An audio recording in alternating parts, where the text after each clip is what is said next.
Hello my festive whisky fans, it's time for another dram.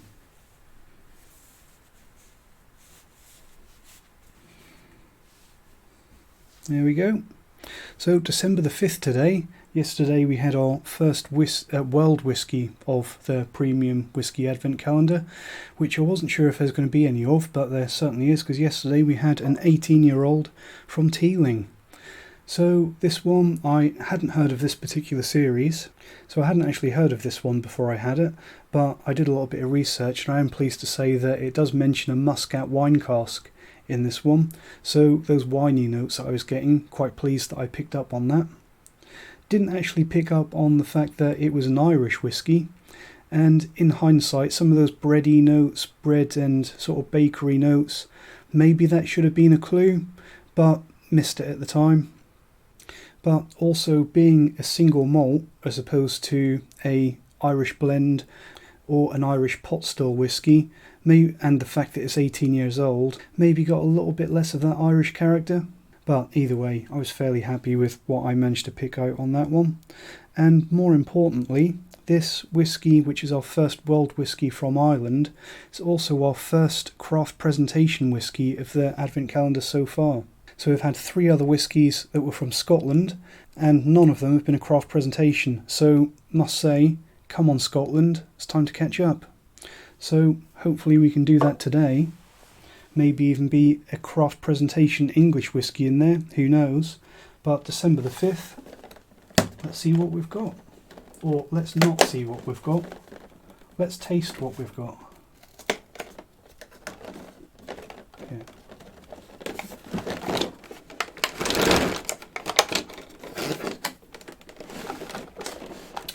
December the 5th. Time flies when you're drinking whisky. Christmas hat, clean glass, and a dram of some description. It's going to face the label away from me.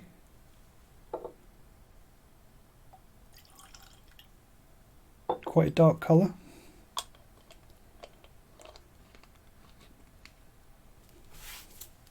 Get that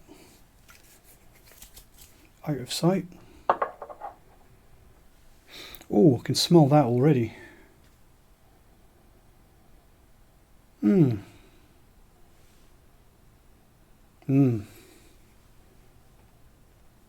So again, quite a bit of sherry jumping out on this one. And it's a very light, playful sherry, very sweet.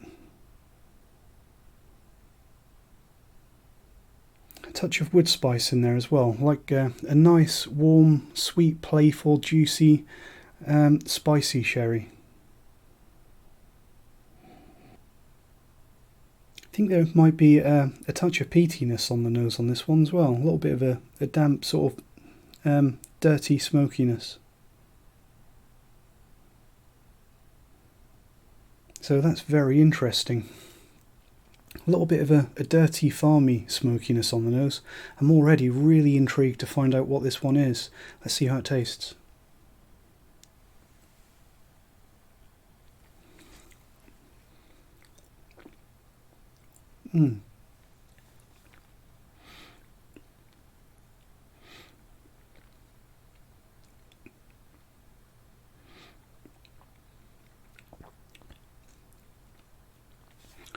Now, I think this one's going to really bug me because it's really familiar.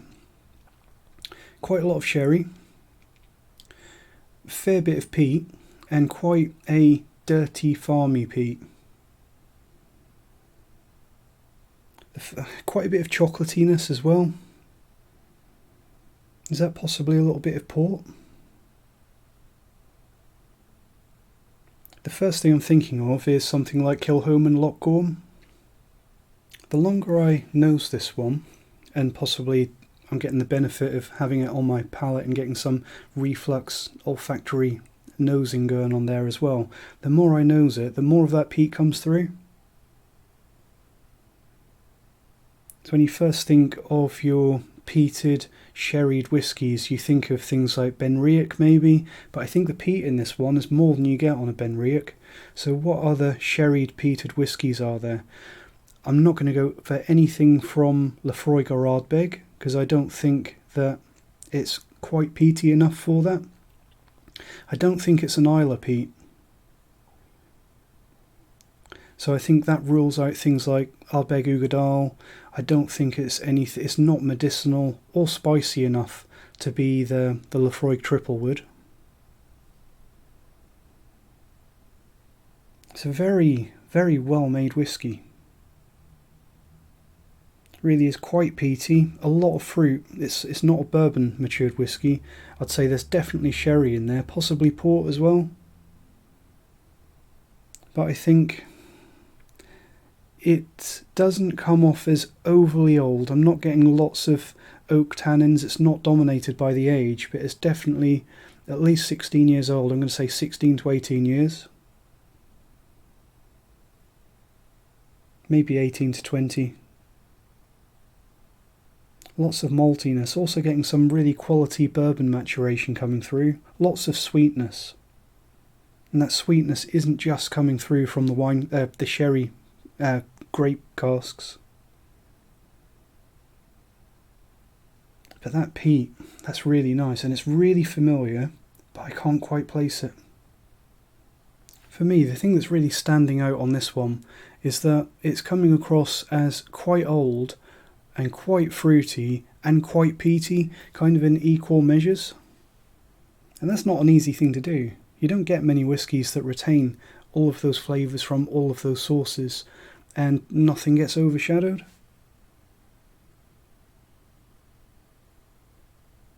The sherry reminds me a little bit of some of the older Glenrothes releases, like the really super expensive ones that actually are presented at a proper 46% strength, like the old vintaged ones. But that peat, it's really got a dirty, farmy, slightly fumy, some fuel, sort of paraffin fuel notes. A little bit industrial, a little bit dirty, oily. That's really beautiful. Just going to have another sip.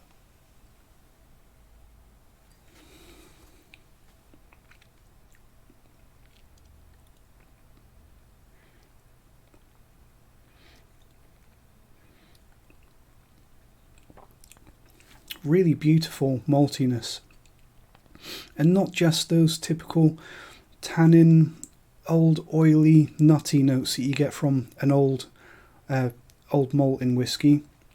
You're getting lots of fresh sweet gristiness as well.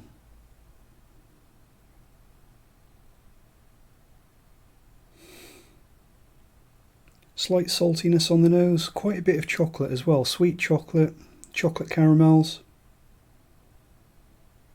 This is definitely something that is familiar to me. Peated, sherried, old. Definitely think it's Scotch. I'm actually going to do something to help myself here. I'm going to Google 18-year-old peated Scotch. Because there can't be that many options. There can't be many things that are peated and sherried and 18-year-old. There can't be that many things that this could be. So if I jog my memory, maybe something will jump out. Right, so I've got a list of 18-year-old Scotch on here that's come up on a online retailer who I shall not name because it's not important. Loch Lomond, no. Glengoyne, no. Pulteney, no. Jura, no. And I'll tell you why, because the current Jura 18, it's really dominated by that red wine. It's not got as much peatiness as this. And I think this is 46%. I think it's a craft presentation Scotch. That's what I'm placing my money on. And the 18-year-old from Jura is not that. It's got that horrible red wine finish.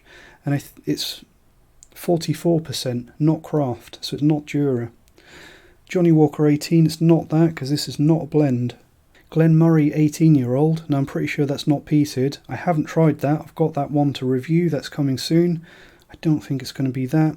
It's not Glenfiddich 18 because that's underpowered as hell. It's not Annock. It's too much peat. Not Deanston. Not Loch Lomond. Not Auchentoshan.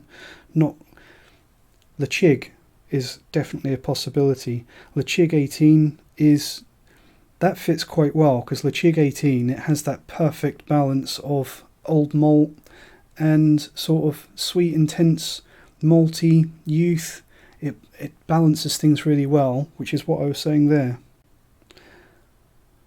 Talisker, I don't think so.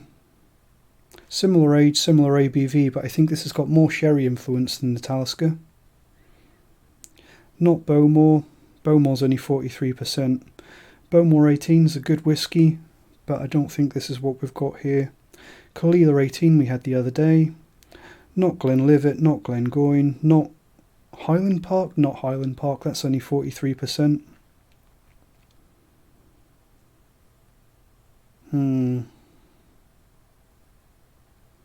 Not Glenlivet. Doubt it's Macallan. Although that would be very premium. 18-year-old Macallan, sort of need to remortgage the house for that one. It does smell a lot like a Kilchoman Loch Gorm, but older. Kilchoman Loch Gorm, beautiful whiskey, and you can tell in some of the later releases, you can tell that the age is creeping up at quite a rapid rate. They're really releasing some really well matured old stuff at Kilchoman now.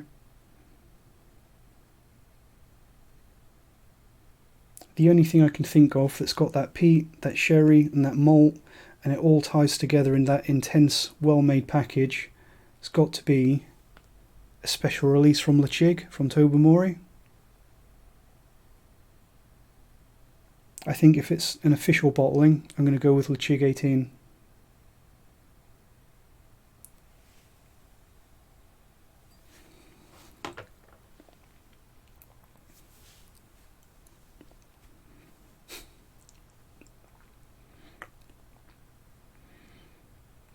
Really lovely, intense, sweet peatiness.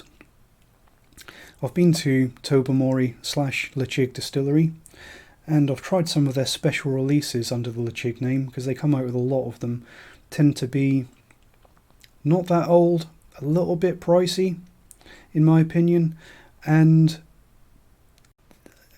in my opinion, they tend not to be as good as the standard Ledaig 10 and 18. So let's see what we've got. Ledaig 18. And it even came in focus.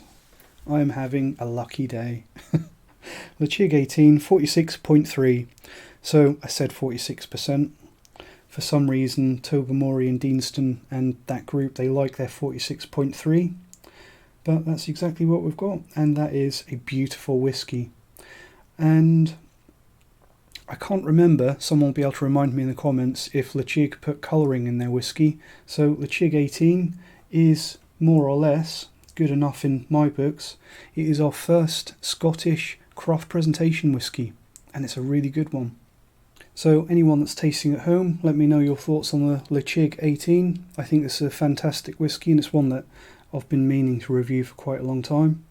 In my opinion, the Ledaig whiskies are far better than the Tobermory unpeated releases. And if you're tasting along blind at home, let me know what you thought about this one. Look forward to hearing from you. Thanks for watching. Cheers.